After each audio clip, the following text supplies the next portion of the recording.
नमस्कार दोस्तों, मैं हूं विवेक चौधरी और आपका स्वागत है हमारे एवी न्यूज चैनल में। आज आपको हम मिलवाने जा रहे हैं आजमगढ़ के आरटीओ आरएन चौधरी साहब से और आप उनके जीवन की जितनी भी सारी परेशानियों को सामना करते हुए यहाँ तक वो कैसे पहुंचे और किस किस रूप में परेशानियों को झेले और इन ऊंचाइयों को कैसे प्राप्त किया, आज वो उनके द्वारा खुद आपको आपके सामने प्रस्तुत करते हैं। आइए ले चलते हैं डॉक्टर आरएन चौधरी साहब के पास। सर, सबसे पहले तो आप अपना परिचय हमारे दर्शकों को दीजिए और पहले परिचय से ही स्टार्ट करते हैं। Sir, RN Chaudhary. जी sir, settle look. Sir, RN Chaudhary RTO प्रवर्तन के रूप में जनपद आजमगढ़ में तैनात हूँ। ये मंडलीय पोस्ट है जी। मैं यहीं पर एआरटीओ था। जनवरी में मेरा प्रमोशन हुआ और मुझे यहीं पर तैनात कर दिया गया।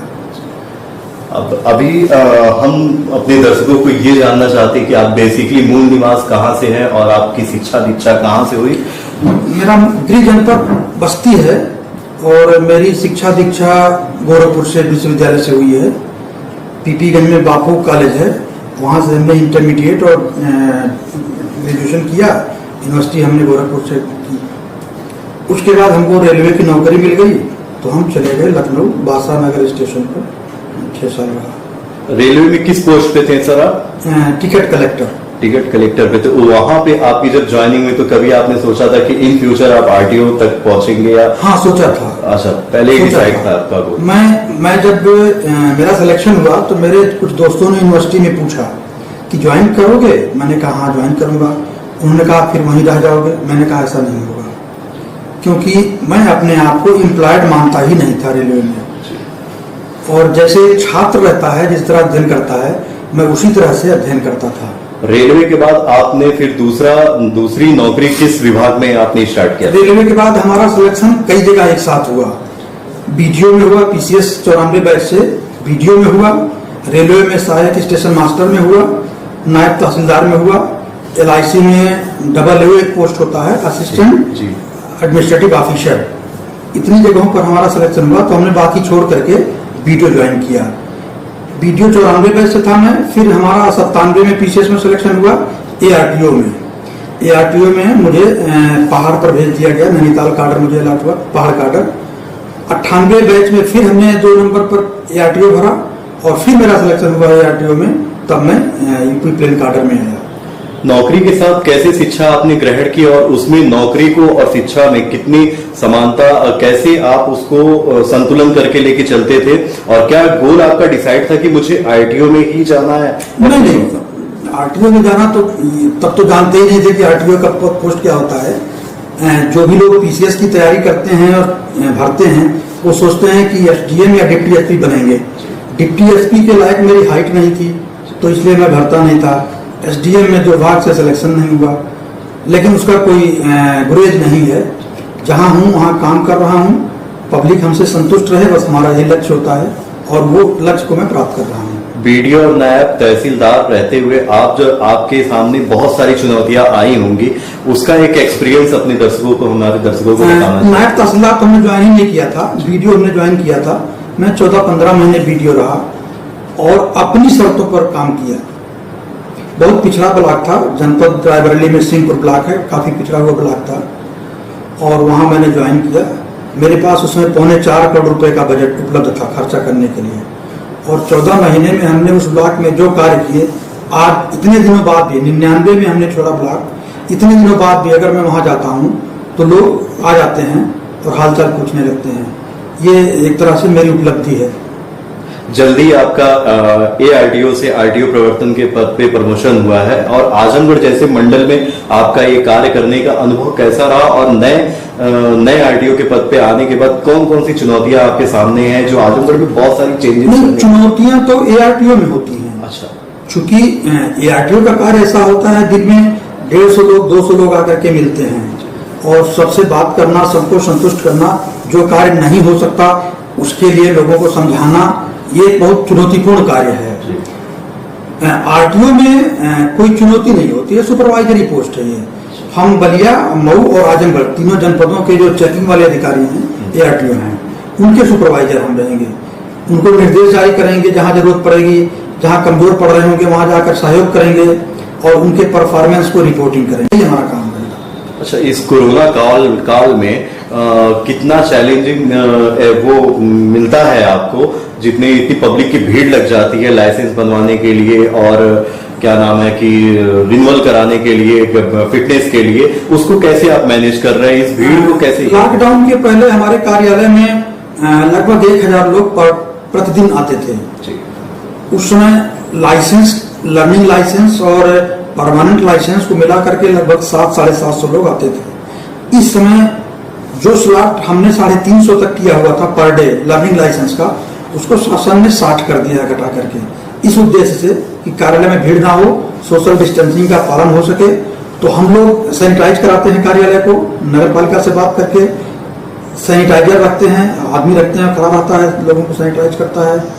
देखते हैं कोई मास्क नहीं पहना है तो उसको टोकते हैं, और सभी कर्मचारियों को निर्देश है कि अगर कोई बगैर मास्क के आता है तो उसका कार्य कतई न करें। यहाँ आरटीओ पे आप देखते होंगे कि सर आपके यहाँ पे ज्यादातर लाइसेंस से रिलेटेड या इससे रिलेटेड काफी दलाली भी चलती है। इस जमाखोरी को कैसे आप बदलने की कोशिश करेंगे और क्या उसका एक तोड़ निकालेंगे जिससे आम इंसान को कुछ जो सरकारी पैसे हैं, जो फीस है, उससे अत्यधिक मात्रा में उसको न चुकाने पड़े, जिससे काफी आम इंसान? देखिए, जब अधिकारी कार्यालय में बैठ नहीं पाते हैं तब ये समस्या बहुत बढ़ जाती है। मैं 2 साल से यहाँ पर ARTO था और प्रतिदिन 5 घंटे 6 घंटे कम से कम मैं बैठता था, और पब्लिक हमारे पास आती थी, अपनी बात कहती थी। तो हमारे आने के पहले अधिकारी नहीं थे कोई तैनात यहाँ पर, बलिया के ARTO प्रभार में थे, तो प्रतिदिन नहीं बैठ पाते थे, तो समस्याएं आ रही थी, बिचौलिए बहुत मनगढ़ हो गए थे। 2 साल में हमने 4 बार FIR कराई, जेल भी गए लोग, और अब स्थिति बिल्कुल नॉर्मल है। कार्यालय में कहीं कोई कार्य करने में कोई कठिनाई नहीं है। अच्छा, और लोगों से अनुरोध है, हमारे विभाग की सभी सर्विसेज ऑनलाइन हो चुकी हैं। आपको खुद लाइसेंस जैसे का काम है तो खुद आपको फॉर्म भरना है कंप्यूटर से, ऑनलाइन आपको फीस काटनी है, इसमें और किसी की जरूरत क्या है? तो खुद अपना कार्य करें, किसी के बहकावे में नहीं आना। आप अपने द्वारा अपने दर्शकों, हमारे चैनल के दर्शकों को ये आप अपने से खुद से बता दें कि क्या एक ड्राइविंग लाइसेंस की फीस क्या है, जो आम इंसान को आपके द्वारा डायरेक्ट मैसेज जा सके, जिसमें बिचौलियों का काम और उनके द्वारा जो गैप है, जो जानकारी है, अनभिज्ञता है, वो कम से कम दूर हो जाए।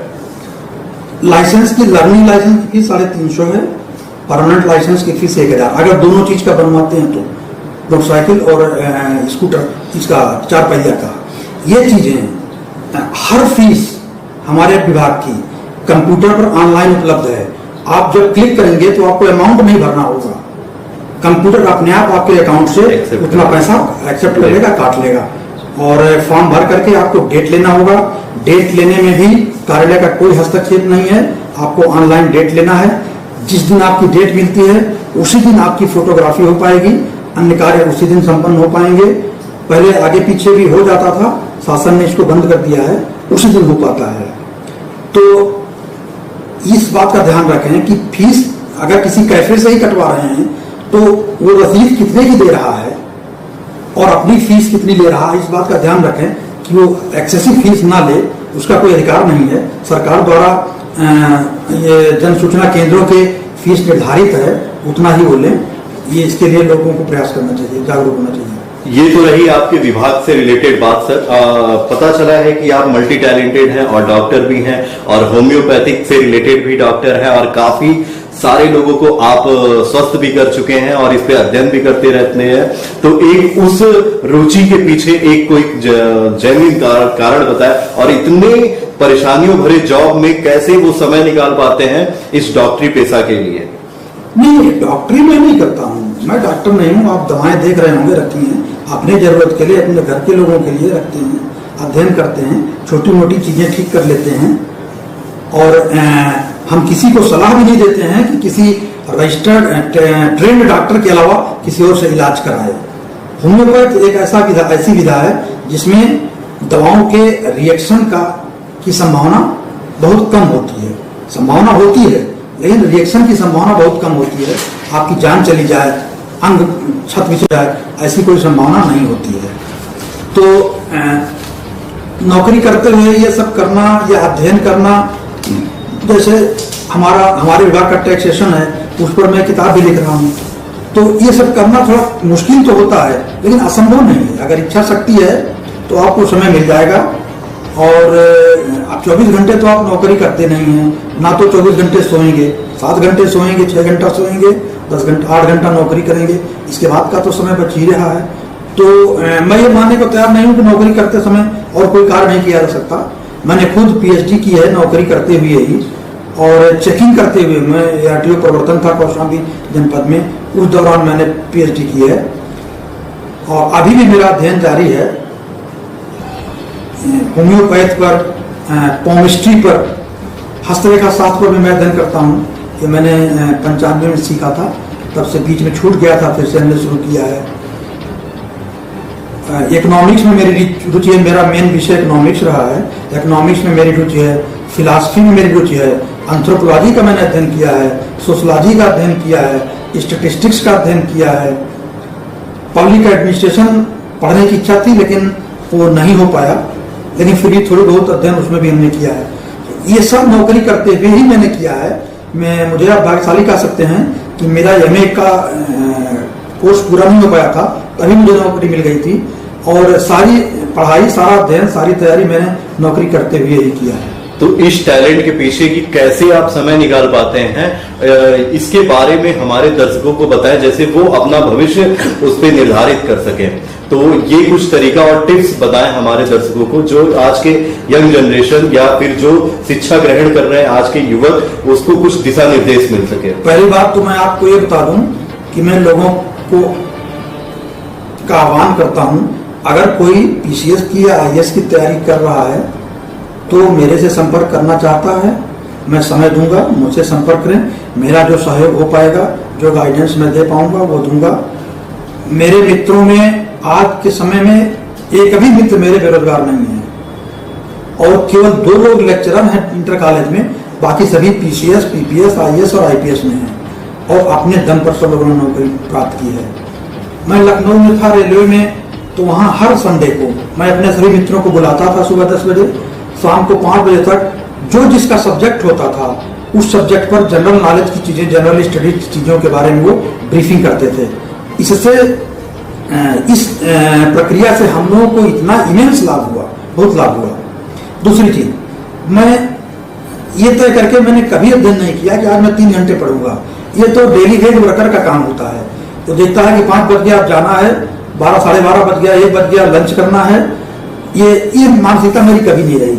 मुझे कल क्या पढ़ना है वो मैं आज रात को लिख करके तब सोता था, और कोशिश करता था कि कल वो उतना जितना मैंने ठाना है वो पूरा ही हो जाए।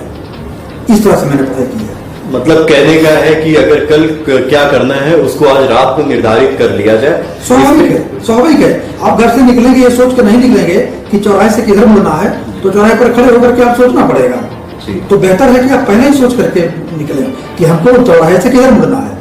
उसी तरीके से कल सुबह 5 बजे 4 बजे उठ करके हमें क्या करना है, अगर एक दिन पहले मालूम रहेगा तो हमारा फोकस कंसंट्रेटेड होगा।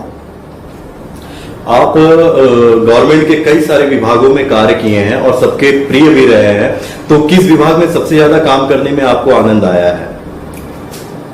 सबसे ज्यादा आनंद मुझे वीडियो के जॉब में आया। वो इसलिए कि वो जॉब ऐसा है कि मेरे हाथों 1000 लोगों का भला प्रतिवर्ष हो जाता था। पैसा सरकार का, बजट सरकार का, हमको केवल मेहनत करना था, हमको प्रक्रियाओं को सरल बनाना था ताकि लोग उसका लाभ उठा सकें। और यश मुझे मिलता था कि हाँ, वीडियो साहब ने हमारा ये काम करा दिया। वास्तव में बजट सरकार दे रही है, उसी काम के लिए दे रही है, उसी काम को हमको करना है, तो हम ऐसे तरीके से करें कि जिससे आदमी संतुष्ट रहे कि हाँ, हमारा काम ठीक तरीके से हो गया।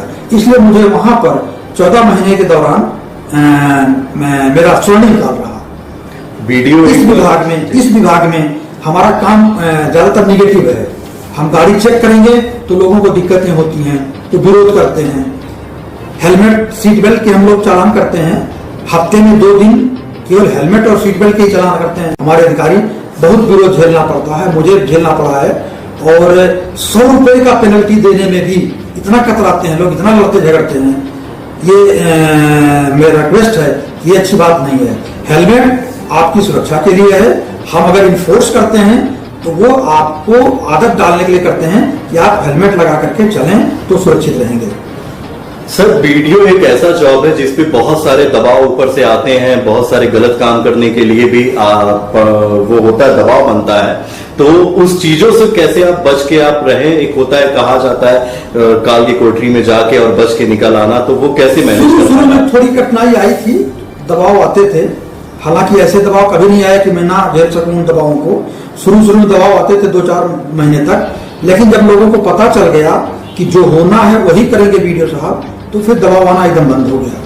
और जिला प्रशासन का, जिलाधिकारी महोदय का मुझे बहुत सहयोग प्राप्त था, मुख्य विकास अधिकारी का महोदय का मुझे बहुत सहयोग प्राप्त था। ब्लॉक के ज्यादातर जनप्रतिनिधि हमारे कार्यों की तारीफ करते थे, सराहना करते थे, हमको सहयोग करते थे। हमें जब जरूरत पड़ती थी, कहीं सड़क बनवाना है, कहीं कोई विवादास्पद मैटर है, तो उसको सुलझाने में जनप्रतिनिधियों ने हमारा बहुत सहयोग किया। तो जब लग जाता है लोगों को कि ये आदमी जो होना वो करेगा, तो वो ज्यादा दबाव नहीं डालते हैं। एक आपसे विभाग से रिलेटेड एक क्वेश्चन है कि सर, हैवी लाइसेंस का क्या फीस इस समय निर्धारित है, जिससे लोगों को सूचनाएं सही मिले? जैसे आपने अभी 2 चक्के 4 चक्के का बताया, तो वैसे हैवी लाइसेंस का क्या है निर्धारित? हैवी लाइसेंस की फीस ज्यादा नहीं है जी। हैवी लाइसेंस में ये विभागीय प्रक्रिया है कि मोटर ड्राइविंग ट्रेनिंग स्कूल से ट्रेनिंग लेकर के सर्टिफिकेट देना पड़ता है। तो लोगों को लगता है कि ट्रेनिंग स्कूल वाला हमसे अनावश्यक पैसा ले रहा है। यदि ऐसा लगता है किसी को कि हमसे ज्यादा पैसा ले रहा है, अनावश्यक ले रहा है, उसकी लिखित शिकायत हमारे अधिकारी आरटीओ को करें, हमको करें, हमारे आरटीओ को करें, हम उसकी जांच कराएंगे और उसके खिलाफ कार्रवाई करेंगे। सर, सबसे बड़ी बात, कोरोना का समय चल रहा है और ये भी पता चला है कि आप योग में भी शिक्षा ग्रहण किए हैं और योग के भी काफी मास्टर रहे, तो उससे आप मेरे दर्शकों को, ये हमारे चैनल के दर्शकों को बताएं कि योग के माध्यम से कितनी इम्यूनिटी पावर बढ़ाई जा सकती है। योग का मैं अपना एक अनुभव बता रहा हूँ। मुझे साइनसाइटिस की प्रॉब्लम थी और 2004 में मैं नेजल ड्रॉप रखे रहता था अपने पास और दिन भर में 4 बार 5 बार डालना पड़ता था। जब मैंने योग सीखा और प्राणायाम करना शुरू किया, नेजल ड्रॉप मेरा रखा ही रह जाता था, दिन भर में 1 बार भी इस्तेमाल नहीं करना पड़ता था। ये व्यक्तिगत रूप से मेरा अनुभव है कि क्या लाभ होता है। आप सिंपल 1 घंटा 1.5 घंटा प्राणायाम अगर कर लेंगे, 1 घंटा ही कर लेंगे, तो पेट के लिए, जोड़ों के लिए, कंधों के लिए, साइनसाइटिस के लिए, स्पॉन्डिलाइसिस के लिए, इन सारी चीजों के लिए लाभप्रद है। मुझे स्पॉन्डिलाइसिस की प्रॉब्लम थी और आसन करने से ही मुझे एकदम राहत है, कोई दिक्कत नहीं होती। सर, आपके विभाग से रिलेटेड एक और जानकारी चाहिए कि शहर में जैसे आरटीओ से रिलेटेड एक चेकिंग करने का अधिकार आपको और ट्रैफिक पुलिस को निर्धारित है, जो एक जनरल पुलिस होती है वो भी हर चौराहे, तिराहे या कभी भी कहीं पे भी चेकिंग करती है, तो क्या ये अधिकार आपके द्वारा निर्धारित है या वो फिर कर सकते हैं? नहीं, ये शासन द्वारा निर्धारित है। मोटर व्हीकल एक्ट के कुछ धाराओं में चेकिंग करने का और चालान करने का पुलिस अधिकारियों को पावर है। ये मोटर व्हीकल एक्ट द्वारा दिया गया है और शासन द्वारा ही निर्धारित है, हमारे विभाग द्वारा प्रतिनिर्धारित नहीं किया गया है। उन्हीं धाराओं के अंतर्गत वो चालान करते हैं।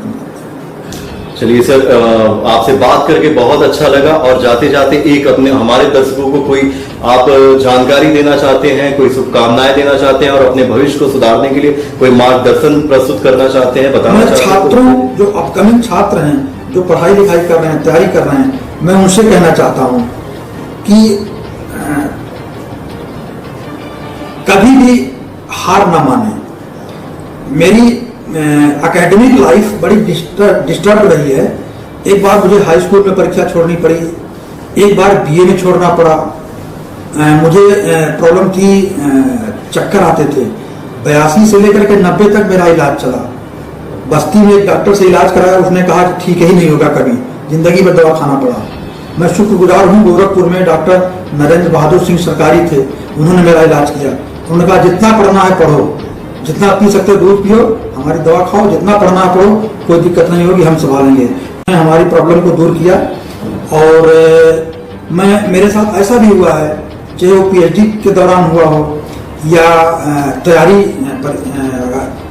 कॉम्पिटिटिव एग्जाम्स की तैयारी के दौरान, कभी कभी ऐसा भी हुआ है कि हम सुबह रात को सब शाम को बैठे हैं और सुबह 4 बज गया, 5 बज गया और मुझे ना तो नींद आती थी, ना तो मुझे कभी ये दिक्कत हुई कि मुझे सो जाना चाहिए, थकान हो गई। आपको मैं बता दूं, मेरी 55 साल से अधिक उम्र हो चुकी है, 55.5 साल हो गई है। आज तक मुझे किसी भी दिन ऐसा महसूस नहीं हुआ कि अब मैं थक गया हूं, मुझे कार्य बंद कर देना चाहिए। तो एक लास्ट सवाल और बनता है सर कि इस आरटीओ के बाद आपका अगला गोल क्या होगा? रिटायरमेंट के बाद आपने क्या सोचा है अपना? रिटायरमेंट के बाद मैंने बहुत सारी किताबें खरीद के रखी हैं जिनको मैं नहीं भी पढ़ पाया हूँ। उनको मात्र इसलिए खरीद के रखा हुआ है कि जब रिटायर होंगे तो पता नहीं वो बुक्स मिलेंगी कि नहीं मिलेंगी, तो उनको पढ़ूंगा। और केवल अध्ययन ही नहीं, कुछ आउटपुट भी देने का लक्ष्य है कि रिटायर होने के बाद या नौकरी में ही, जॉब के दौरान ही मैं कुछ आउटपुट दे सकूंगा, तो मेरा सौभाग्य होगा। ठीक है sir, thank you very much sir. आप देख रहे थे AV news channel, doctor RN. Chaudhary से बात हो रही थी और आपने इनके विषय में जाना और इनके भविष्य को जाना। अगले सेगमेंट में आपको दूसरे किसी अधिकारी और किसी ऐसे लोगों से मिलवाएंगे हम, जिससे आपके भविष्य निर्धारित करेगा। उनकी सोच, उनके एक्सपीरियंस, उनके हर बातों को आप अपने जीवन में उतारें और अपना गोल निर्धारित करें। ये थे डॉक्टर आर.एन. चौधरी। धन्यवाद।